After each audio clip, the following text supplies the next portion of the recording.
भगवते वासुदेवाय। ओम नमो भगवते वासुदेवाय। नारायणं नमस्कृत्य नरं चैव नरोत्तमं देवीं सरस्वतीं व्यासं ततो जयमुदीरयेत्। नष्टप्रायेषु भद्रेषु नित्यं भागवत सेवया भगवती उत्तम श्लोके भक्तिर्भवति नैष्टिकी। So continuing with the discussion on Srimad Bhagavatam, first canto, ninth chapter, appearance of Shukdev Goswami, text 9-10. So this is the time when Parikshit Maharaj had left his palace. He heard about the curse and he has come to the banks of Ganges or Yamuna, whatever river it is. And in the shloka, all the different sages it is mentioned who all have come over there. So in the translation, Prabhupada says, from different parts of the universe, there arrived great sages like Atri, Chyavan, Sharadvan, Arishtanemi, Bhrigu, Vashisht, Parashar, Vishwamitra, Angira, Parashuram, Utatya, Indrapramad, Idmavahu, Medhatiti, Deval, Arshtisena, Bharadvaj, Gautam, Vipalan, Maitreya, Arva, Kavash, Kumbhayoni, Dvaipayan, and the great personality, Narad. So Prabhupada gives a little write-up on all the rishis. Chyavan. Chyavan was a great sage and one of the sons of Bhrigu Muni. He was born prematurely when his pregnant mother was kidnapped. Chyavan is one of the 6 sons of his father. So he's the son of a great rishi, Bhrigu Muni, and Bhrigu Muni, Prabhupada gives a little description later on. And he was born prematurely when his pregnant mother was kidnapped. I don't know the story, what happened, but even at that time, I'm pretty sure this must be the time of Satyuga, and the wife of Bhrigu Muni was kidnapped. So things were going on always in the material world. I don't know why was she kidnapped and what happened, and this Chyavan Muni, was born premature. Bhrigu. When Brahmaji was performing a great sacrifice on behalf of Varuna, Maharshi Bhrigu was born from the sacrificial fire. He was a great sage and his very dear wife was Puloma. He could travel in space like Durvasa, Narad, and others, and he used to visit all the planets of the universe. Before the battle of Kurukshetra, he tried to stop the battle.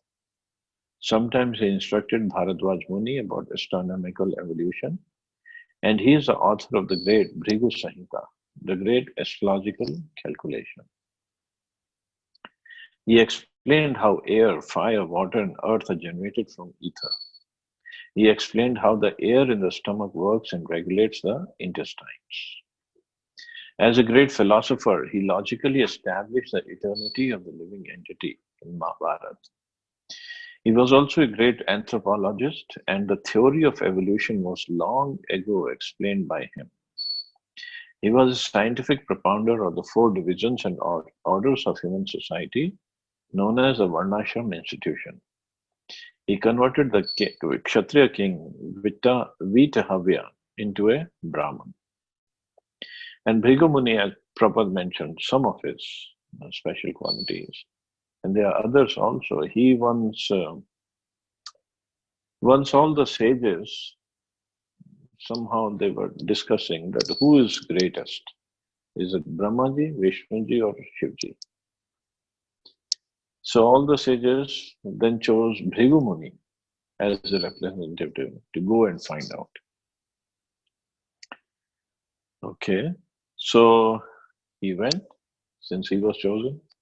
So first he went to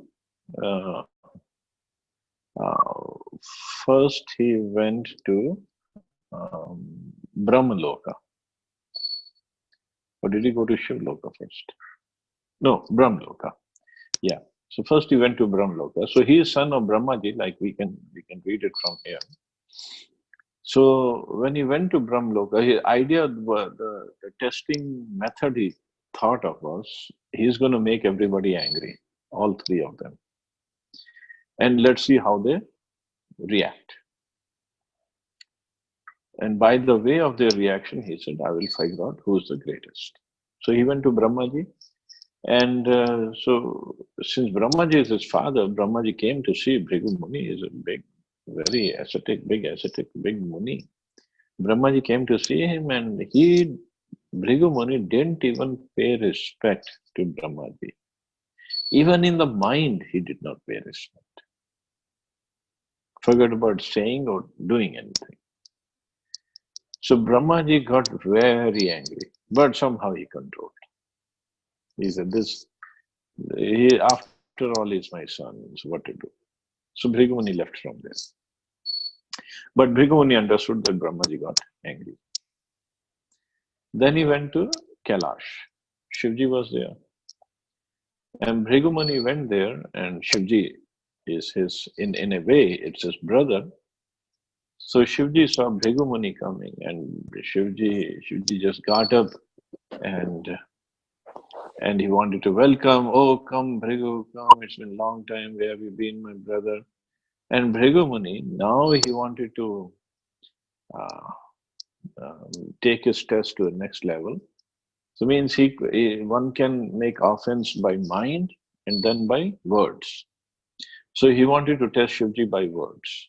So he said, you stay away from me. You are not even clean person. You have all these hoblins and goblins and ghosts around you, and you're wearing these snakes, and you sit in the crematorium and put the ashes of crematorium around you. Don't touch me. Don't even come near me. And Shivji just heard that, and he got really angry. What is this nonsense? This Bhrigu, he is committing offense against me. And he took out his Trishul to kill him. But then Parvati ji came, no, please leave him. He is your younger brother. Don't even think of killing him.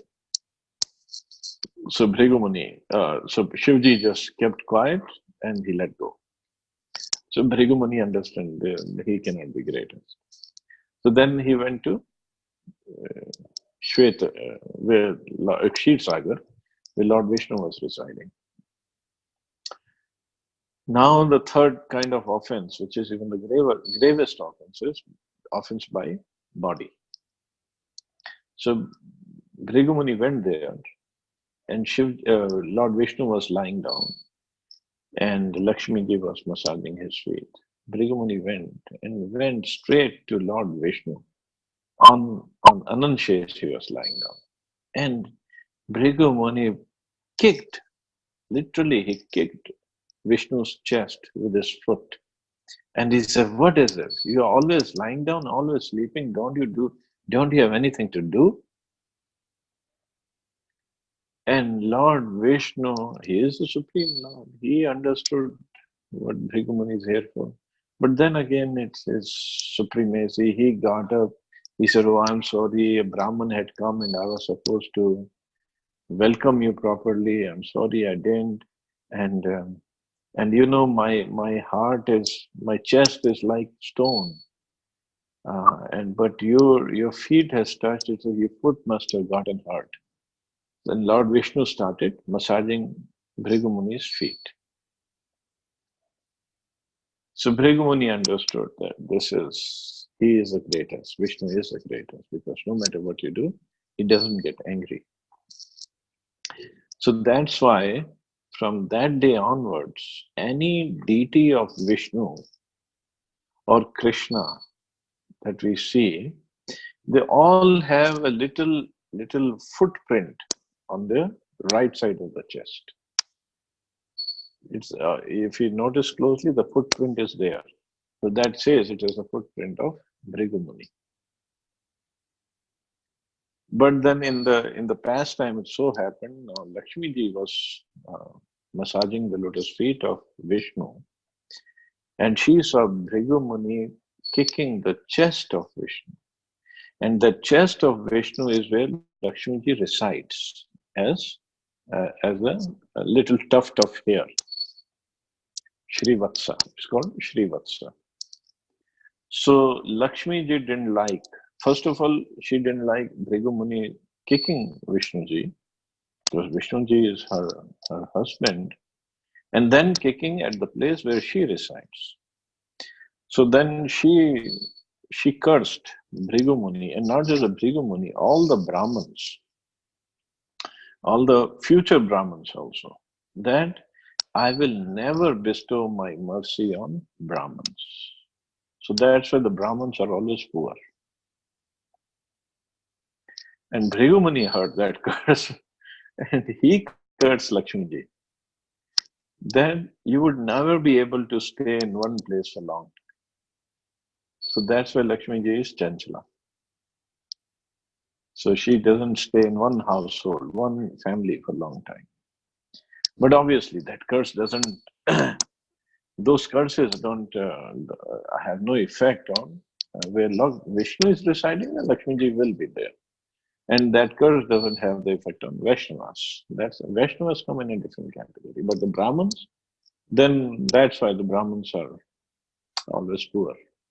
The Lakshmi ji is curse. And also Bhrigu Muni, since Prabhupada wrote, he instructed Bharadwaj Muni about astronomical evolution. And he's the author of the great Bhrigu Samhita, the great astrological calculation. So he wrote Bhrigu Samhita because somehow he got angry with Brahmaji on some reason. And he wrote that, okay, what kind of creator you think you are? I can tell everybody is past, present, and the future. And those also who are going to come later on. So he wrote in Bhrigu Samhita about everybody. Of course, we don't find all the pages. So basically, if you get the right Bhrigu Samhita reader and the right page, if it is found of you, it can tell about your past and about your future.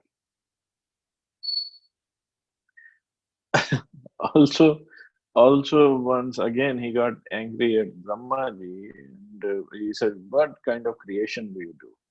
I can do better creation than you." So he started making a man. He took a fruit and started making a man. And then Lord Vishnu, I think the Lord Vishnu had to intervene or somebody had to intervene. And he said, no, you cannot do that because you're gonna do the whole you're gonna bring the whole creation upside down. So stop it right there. Whatever you've done, you're great Rishi, but you cannot carry on with whatever your work you've done. So that fruit that he had taken was actually a coconut. So coconut, he made, it is equivalent to man actually. He made the mouth and the eyes. And he was going to create the whole man out of it. But he was stopped. So that's why coconuts, that's why it's called the coconut water is as good as blood. And coconuts have a brain of their own also. Just like one of the posts I had posted when Prabhupada was in Hawaii and he was walking on the beach, and there were these palm trees or coconut trees, but there were no coconuts. And Prabhupada asked his disciples, how come there are no fruits on these trees? The disciple says, actually, the government has the order that all the fruits should be cut right away from these trees. Prabhupada said, why? They said because the government thinks that if the people are walking under it and some fruit falls on them, it might hurt them and they might sue the government. Then Prabhupada told them, no, coconuts have a brain. Even if they fall, they will never fall on any human being. They can see who is under, who is beneath, and they will never fall on anybody. And that's why coconuts are very, very pure, and every puja coconut is kept. In fact, any yajna, whenever we make the yajna vedi, and around it, next to that there is a pot, and on pot we keep the coconut and wrap it with the red cloth, And so it is said that then that part represents Vishnu. So coconut is considered very auspicious, very pure. And the reason, and Bhrigu Muni was going to make a man out of coconut. And he could do that. So this is how powerful the sages were in the bygone ages.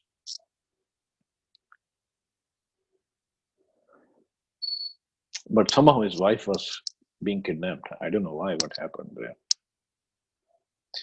Vashisht. Now, Prabhupada had already described some of the sages in the previous chapter 196, so he's not going to repeat it. So, Parashar Muni. He is a grandson of Vashisht Muni and father of Vyasadeva. He is a son of Maharshi Shakti, and his mother's name was Adrishyati. He was in the womb of his mother when she was only 12 years old. And from within the womb of his mother, he learned the Vedas. His father was killed by a demon, Kalmash Par, and to avenge this, he wanted to annihilate the whole world. He was restrained, however, by his grandfather Vashisht.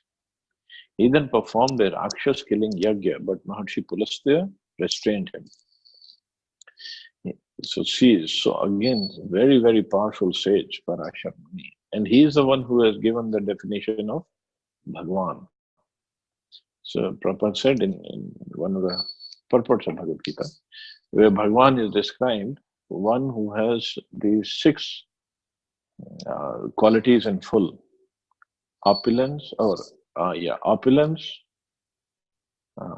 fame, strength, beauty, knowledge, and renunciation. He begot Vyasadeva, being attracted by Satyavati, who was to become the wife of Maharaj Shantanu. So he begot Vyasadeva in the womb of Satyavati, even before she got married to Maharaj Shantanu. By the blessings of Parashar, Satyavati became fragrant for miles. He was present also during the time of Bhishma's death. He was spiritual master of Maharaj Janak and a great devotee of Lord Shiva. He is a spiritual master of Maharaj Janak. Maharaj Janak appeared in Treta Yuga, and towards the end of Dwapar Yuga, he begot Vyasadeva. So look at the life cycle of these great sages. He is the author of many Vedic scriptures and sociological directions. Gadhi Sutta or Vishwamitra, a great sage of austerity and mystic power. He is famous as Gadhi Sutta because his father was Gadhi, a powerful king of the province of Kanya Kubja, part of Uttar Pradesh. Kanya Kubja is Kanpur, actually.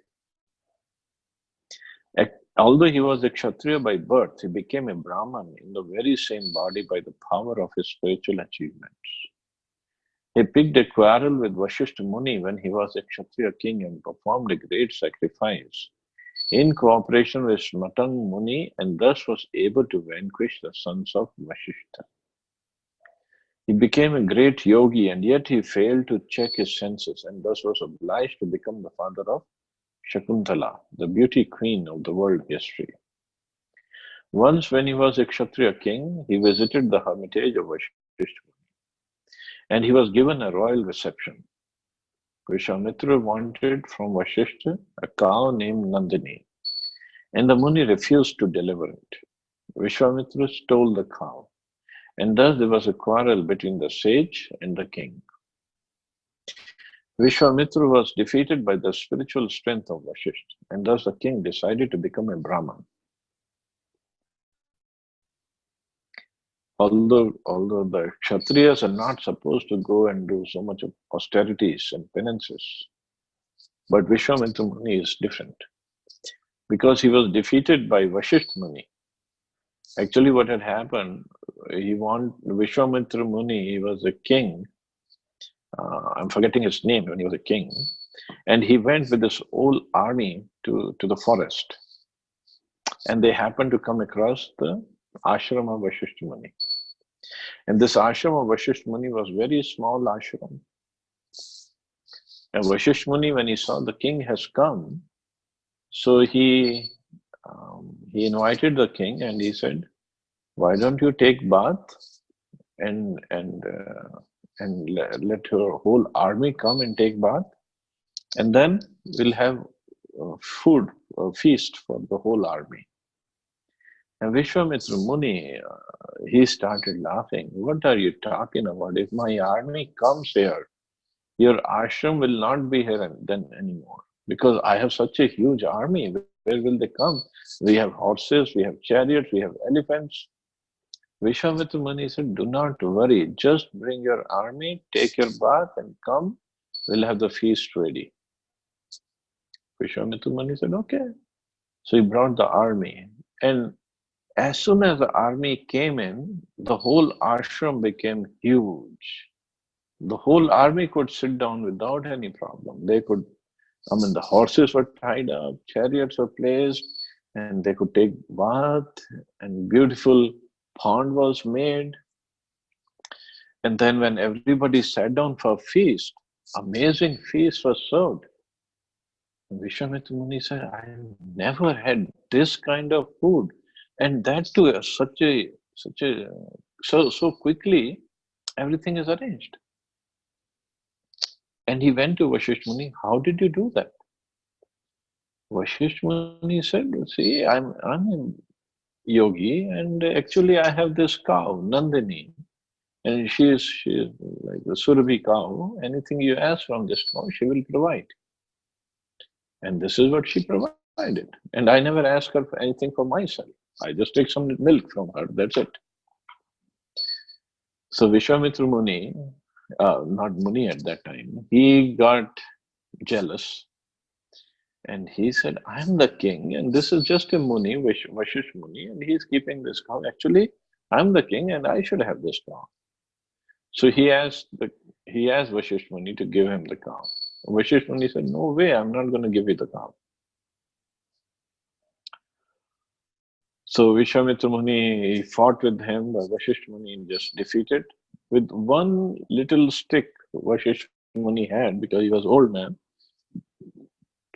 that stick went and defeated the whole army of Vishwamitra Muni. So then Vishwamitra Muni thought, "Oh, I'm nothing in front of this Brahman. So I will do tapasya. I will come and do austerities, and I'll get this tej, Brahman tej, what Vasishtha Muni has." And then he did perform plenty of tapasya, 60,000 years of tapasya he performed. And he got big tejas, big power, but he could never defeat Vasishtha Muni. Because then as a Brahman, Vasishtha Muni also admitted that, he admitted Vishwamitra Muni is a Brahma Rishi. In one of the places, at one place he said he's a Brahma Rishi, he's not an ordinary person. But he could never defeat Vasishtha Muni. That was his only problem. Although Lord Ram became his disciple, and he also, there was a story of the Trishanku also. Trishanku, Vishwamitra wanted to send him to heaven, and Indra sent him back, and somehow he got stuck in between. So funny stories happen. So anyway, we'll stop here. See anybody's in question or comment.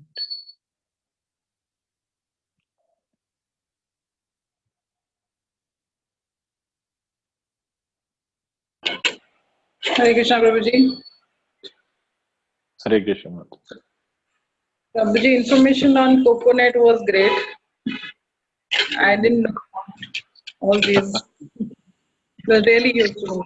Now I can tell my children also. I didn't know about all this. That's why it's called Shrifal. Shrifal. It's not Achha. ordinary fruit. Yeah, it's called Shrifal. Okay. And it's considered very, very auspicious to have coconut. It's very auspicious fruit. Auspicious to pata tha, but why it was auspicious, this was not, the information was not there with me. Okay. वो पूजा में रखते हैं, that was तो पता था कि that's, useful. But why not any other fruit? That was not.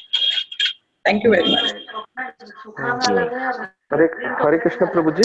Prabhuji, Hare Krishna. on similar lines what Mataji asked, so are there any significance of mango leaves and even bananas that is kind of normally or generally put on the sacrificial fire or on that pot itself?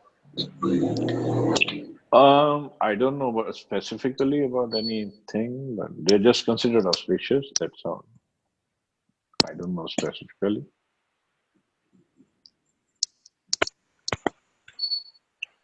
Thank you, Prabhuji. Okay, so tomorrow you guys are all going to Vrindavan, so obviously no class.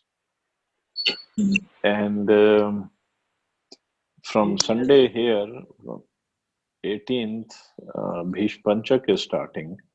Yeah. So for 5 days, I think we should chant more in no class. Okay. Because I want to do some extra chanting. Okay. So this is our last class in Kartik. Then after Kartik, we'll have the next class. Prabhuji, what is the significance of Bhishma Panchak? People say we should not buy different new cloths, new nothing. So why?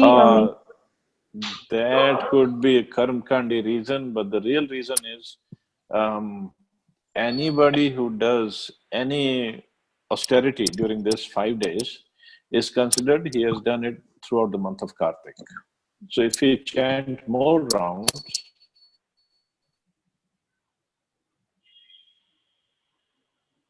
ours is chanting, our austerity, our everything is chanting. That many rounds during the month of Kartik. So we all should plan to chant extra rounds during these 5 days. And in fact, many devotees, it's mentioned in scriptures, they do severe austerities like eating only once, or maybe eating like panchagavya, is there? Milk, ghee, yogurt, and cow urine, cow dung.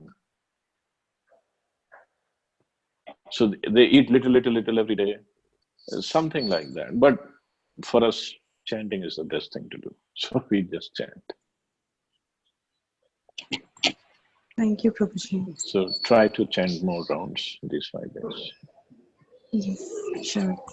Thank you so much. Jai Shri You're Ram. welcome. Hare Krishna. Yeah. Hare Krishna. Hare Krishna. Hare Krishna, Prabhuji. Dandavat pranam, Prabhuji. Thank you, Dandavat Prabhuji. pranam. Hare Krishna. Hare Krishna. Dandavat pranam. Hare Krishna, Prabhuji. We'll miss you tomorrow, Prabhuji. Oh, you're gonna enjoy. Absolutely. You're gonna enjoy so much. You're not gonna miss anybody. No, No definitely we'll go to problem, miss you, Prabhuji. Prabhuji.